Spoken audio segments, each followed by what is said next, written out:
And bringing us business is Sandra Essena Mafenu, who joins me from home. Hi, Sandra. Hello, Daniel. Good morning. It's Monday. How are you doing? I am blessed. How are you doing? Very well, thank you, Daniel. We have a lot on in business this morning, afternoon, I must say. It's our first business bulletin for the day. Let's go straight into action.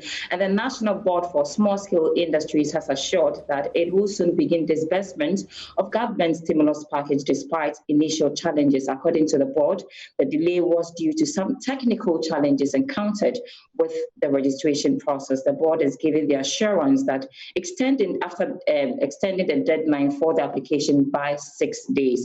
Koshiya Kaya is the Executive Director of the National Board for Small-Scale Industries.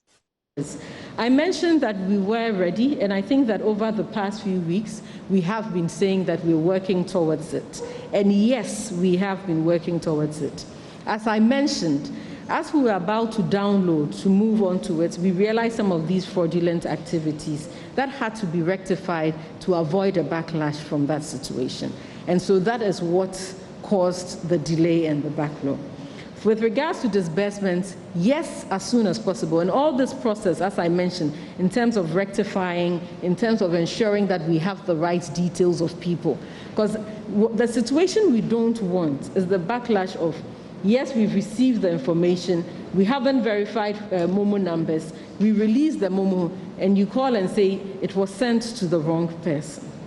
And so as much as possible, there's actually a lot more checks than we had assumed in terms of the work because there were so many wrong Momo numbers. The other challenge was people were in a rush to complete the application forms and put a lot of numbers. So when we moved it on to take a look at it, we realized that the numbers did not correspond with some of the names we had in the system. And that would have also caused another backlash if we had rushed through the process to do what it is that we were doing. As much as possible as well, we actually also waited to the last few weeks because as much as possible, we wanted to see as many more people who wanted to apply to come so there would be a fair process so we could see as much and then be able to make and take an informed decision based on the numbers. Assuming we had gone in the first week and given everybody and realized that there were a lot more or better applications that could come at the end of it. So to be more fair in the process, we had to wait a bit more to do that. As soon as possible, and I can guarantee that, the first leg of the disbursements, and in view of making sure that the right processes are put in place and to ensure that it gets to the right people, we're looking at a two-step system where their DOM loans, which is the micro loans, would immediately start being transferred and sorted to the beneficiaries. Then from there, in terms of the larger loans that take a lot more, or a bit more assessment, we shall make those assessments as much as possible.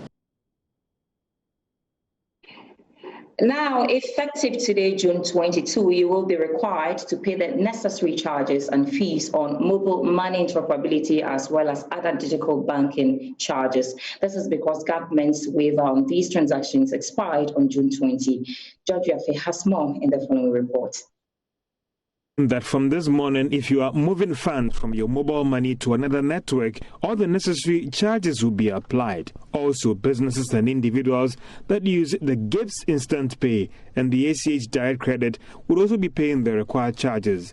These waivers were introduced in March this year as part of efforts to reduce the burden on businesses as a result of the COVID-19. It was also aimed at encouraging the use of more electronic platforms in the country.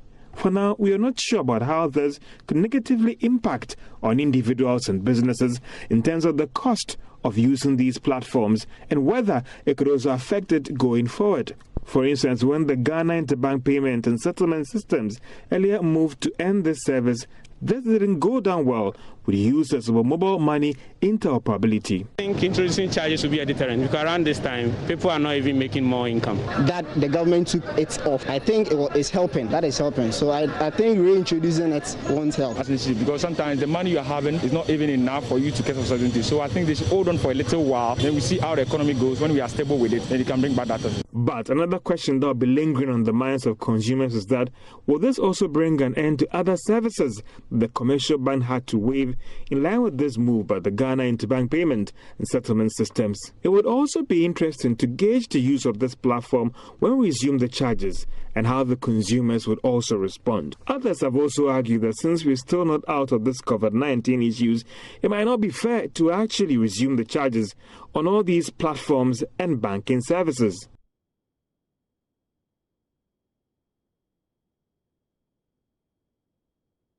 Minutes on the marketplace. Again, we have more details on the marketplace in business. My name is Sandra Esinamap, and I've been doing this from home, and thanks so much for watching. Now,